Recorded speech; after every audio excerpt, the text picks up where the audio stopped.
Our story today leads us to Masada, the legendary fortress above the Dead Sea.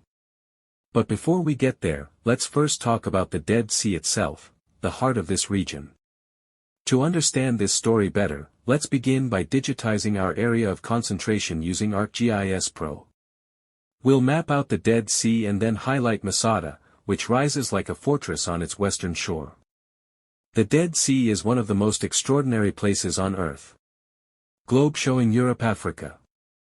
It lies more than 430 meters below sea level, making it the lowest point on land anywhere in the world. Its waters are so salty, almost 10 times saltier than the ocean, that no fish or plants can survive in it. That's why it's called the Dead Sea. But don't let the name fool you. For thousands of years, people have come here for its minerals, salt, and healing mud.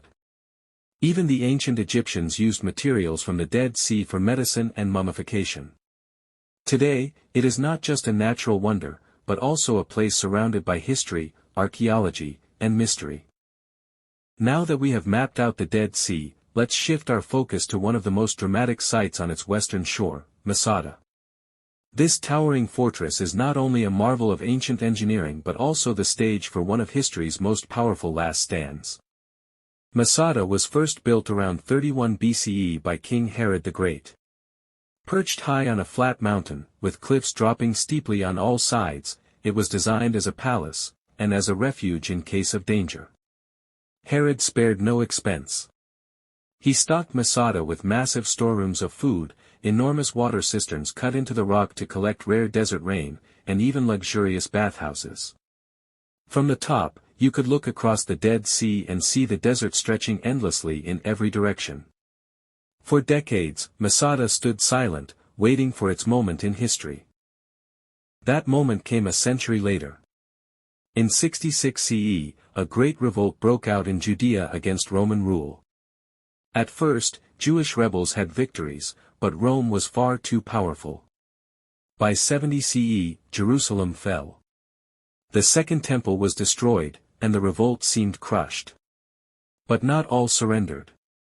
A radical group of rebels known as the Sicarii, along with their families, fled into the desert. Their destination, Masada. Nearly 960 men, women, and children climbed the mountain and made it their last stronghold. With Herod's storerooms and water supplies, they could survive for years. From their fortress above the Dead Sea, they believed they could resist Rome itself. Rome, however, does not forgive. In 73 CE, the Roman governor Flavius Silva led the fearsome 10th Legion against Masada. He brought with him nearly 15,000 soldiers and slaves to face fewer than 1,000 defenders. The Romans surrounded the mountain with camps and walls, cutting off any escape. Then, they began building one of the most ambitious siege works in history, a giant ramp of stone and earth, rising up the western side of the mountain. Day after day, under the burning desert sun, the ramp grew higher. The defenders above rained down arrows and stones, but the Romans pushed on relentlessly. That ramp still scars the mountainside today, proof of Roman determination. Inside Masada, the rebels knew their time was short. The Romans would soon break through. Their leader, Eleazar ben Yair, gathered them together. He told them, better to die free than to live as slaves. That night, the defenders made their decision. According to the historian Josephus, they chose mass suicide over capture. Men killed their families, then each other, until only one remained to fall on his own sword. When the Romans finally stormed the fortress, they found silence.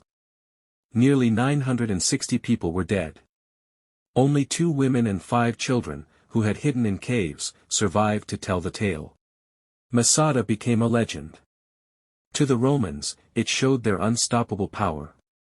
But to later generations, Masada became a symbol of courage, sacrifice, and the desperate fight for freedom. The siege began in the early months of 73 CE and ended in the spring of 74 CE, lasting only a few months, but changing history forever. Today, its ruins stand above the Dead Sea as a UNESCO World Heritage Site. Visitors walk among storerooms, cisterns, and crumbling walls, imagining the final days of the defenders. From the top, the The view of the Dead Sea is breathtaking, silent, endless, and eternal. Masada and the Dead Sea remain forever linked, a fortress of defiance above the lowest place on earth. If you love our stories, don't forget to subscribe, like and share.